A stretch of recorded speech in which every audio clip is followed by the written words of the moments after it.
जिंदगी भी कभी कभी अजीब से मोड़ ले लेती है ना।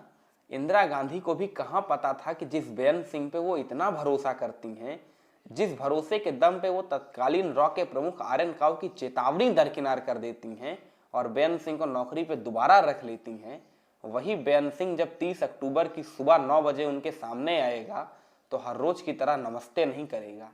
इंदिरा को लगा था कि बेअंत सिंह उस सुबह भी उनसे नमस्ते ही करेगा, इसीलिए जैसे बेअंत आया इंदिरा ने नमस्ते का साइन दिया, लेकिन सामने से इसका जवाब ये नहीं, इसका जवाब ये आया और सीधा छाती में 5 गोलियां उतारते हुए बेअंत सिंह वहां से निकल गया।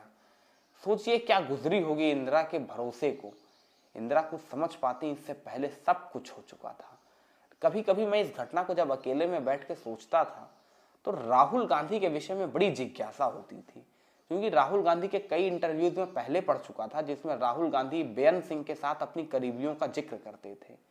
राहुल गांधी के दिल पे क्या गुजरी होगी जब उन्हें पता चला होगा कि जिस बेअंत अंकल के साथ वो हर रोज शाम को फुटबॉल खेलते हैं, जिस बेअंत अंकल के साथ वो बैडमिंटन खेला करते हैं, उन्हीं बेअंत अंकल ने उनकी दादी का कत्ल कर दिया। कभी ये सोचने की कोशिश की है? मैं करता था, लेकिन कुछ जवाब नहीं मिलता था। लेकिन सागरिका घोष ने अपनी नई किताब जो इंदिरा गांधी पे लिखी है, उस किताब में राहुल गांधी के वो बयान दर्ज हैं जो आपको राहुल गांधी और बेअंत सिंह की बॉन्डिंग के किस्से तो सुनाएंगे ही, साथ ही साथ इस घटना के एक और नए भावनात्मक पहलू से भी जुड़वाएंगे जहां तक आप शायद कभी ना पहुंचे हों। राहुल गांधी उस किस्से में शेयर करते हैं कि बेअंत और मेरी बॉन्डिंग बहुत मजबूत थी। हर शाम हम दोनों अपने घर के पार्क में मिला करते थे। बेअंत मुझे पुशअप करना सिखाता था, बेअंत अंकल मुझे फुटबॉल खेलना सिखाते थे, मैं उन्हें बेअंत अंकल अंकल कहता था और वो मुझे राहुल बेटा। लगातार राहुल गांधी और बेअंत सिंह के बीच हर रोज ऐसी ही बातें होती रहती थीं, लेकिन एक दिन बेअंत अचानक बड़ी गंभीर मुद्रा में राहुल गांधी से मिलने आया।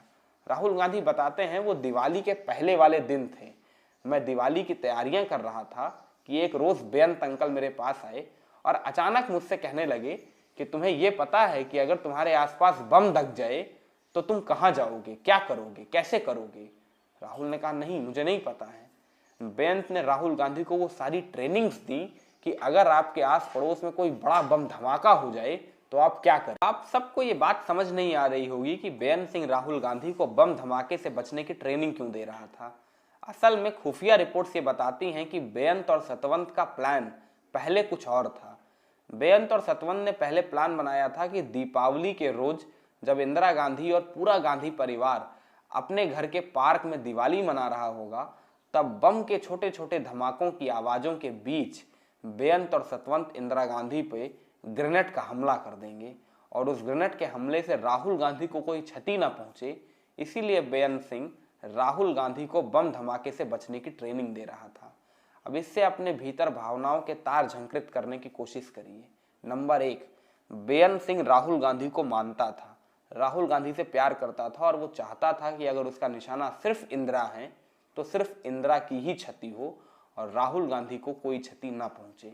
और राहुल गांधी की भावना का परसेप्शन समझिएगा कि राहुल गांधी आज ये सोचते हैं कि अगर उन दिनों इस बात की गंभीरता का मतलब उन्हें पता होता तो वो ये बात अपनी दादी इंदिरा गांधी को जरूर बताते कि बेअंत अंकल मुझसे इस तरीके की बातें कर रहे थे, तो शायद दादी उन्हें नौकरी से पहले निकाल देती और उनकी दादी का कत्ल होने से बच जाता।